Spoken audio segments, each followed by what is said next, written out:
Positive ಇದ್ದೀರಾ. ಏನಾಯಿತು sir ಲೈಫಲ್ಲಿ ನಿಮ್ಮ ಒಂದು ಬಿರುಕಿದೆ. ಯಾಕೆ ಆ ಥರ ಆರಾಮಾಗಿರ್ಬೋದಿತ್ತು ನೀವು ಬೇರೆ, ಆ ಮಗ ಬೇರೆ ಕಡೆ. ಅವರು ಇಲ್ಲಲ್ಲ, ಮಗ ಏನಾಯಿತು? ನಮ್ಮ ನಿಮ್ಮ ಜೊತೆನೇ ಇರೋದು. ಜೊತೆನೇ ಅದೇ ಅವರು ನೀವೊಬ್ಬರು ಒಟ್ಟಿಗೆ ಅವರು ಹೌದು. ಏನಕ್ಕೆ ಸರ್ ಇಲ್ಲ ಅಂಥದ್ದೇನಾಯ್ತು ನಿಮ್ಗೆ ನನಗೆ ಹೇಳ್ಕೋಬಹುದಾ? ಸ್ವಲ್ಪ ಹೇಳ್ಬೋದು, ಯಾಕಂದರೆ ಇನ್ನೂ ಕೋರ್ಟಲ್ಲಿರೋದನ್ನ ನಾವು ಹೇಳಂಗಿಲ್ಲ. ನನಗೇನಂದರೆ ಸಾಹುಕಾರರುಗಳು ಒಪ್ಕೊಳ್ತಾ ಇದ್ರು, ಮಿನಿಸ್ಟ್ರ್ ಮಗಳು ಡಾಕ್ಟ್ರು, ಇಂಜಿನಿಯರ್. ನಾನು ಓದಿದ್ದು BCom ಬ್ರ್ಯಾಕೆಟ್ ಅಂದರೆ ಫೇಲ್ ಅಂತ, ಪಾಸ್ ಅಲ್ಲ.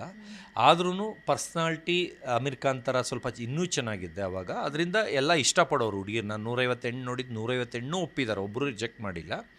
ಆದರೆ ನಾನೇನೇ ಓದಿರೋರು ಬೇಡ, ಅವರು 3 ದಿನಕ್ಕೆ ಜಗಳ ಮಾಡ್ತಾರೆ, ಕುಬ್ಬಾಡ್ತಾರೆ, ರಿಚ್ ಬೇಡ, ಹಂಗೆ ಹಿಂಗೆ ಅಂದ್ಕೊಂಡು ಕೊನೆಗೆ ನನಗೆ ಬಡವ್ರು ಬೇಕು ಅಂತ. ತುಂಬ ಬಡವರಿದ್ದರೂ ನೋಡೋಕ್ಕೆ ಚೆನ್ನಾಗಿರಬೇಕು, ತಗಿ ಬಗ್ಗಿ ನಡೀತಾರೆ ಅಂತ ನನ್ನ ಮೈಂಡ್ ಸೆಟಪ್ ಹಂಗಿತ್ತು.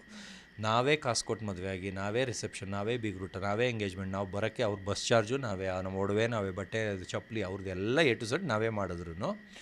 3 ದಿವಸಕ್ಕೆ ನಾನು ರಾಜನ ಮದುವೆ ಆಗಿದ್ದೀನಿ ಅಂತ ದುರಂಕಾರ ಸ್ಟಾರ್ಟ್ ಆಯಿತು. ದಿನಕ್ಕೆ 40,000 ಶಾಪಿಂಗ್ ಮಾಡ್ತಾಯಿದ್ದೆ. ಬೆಳಗ್ಗೆ ಕರ್ಕೊಂಡೋದ್ರೆ ರಾತ್ರಿ ಕರ್ಕೊಬರ್ತಿದ್ದೆ. ಹಳ್ಳಿನ ದಿಲ್ಲಿ ಮಾಡಿದೆ. ಅಂದರೆ ಥರ ಸ್ಟೈಲ್ ಮಾಡಿದೆ, ಹೇರ್ ಸ್ಟೈಲಿಂದ ಹಿಡಿದು ಎಲ್ಲ ಮಾಡಿದ್ರೆ 3 ದಿವಸಕ್ಕೆ ಕಾಲ ಮೇಲೆ ಕಾಲು ಹಾಕ್ಕೊಂಡು ಹೊಡಿಯೋಕ್ಕೆ ಬಿಡಿಯೋಕ್ಕೆ ಸ್ಟಾರ್ಟ್ ಮಾಡಿದ್ಲು ಮನೇಲಿ.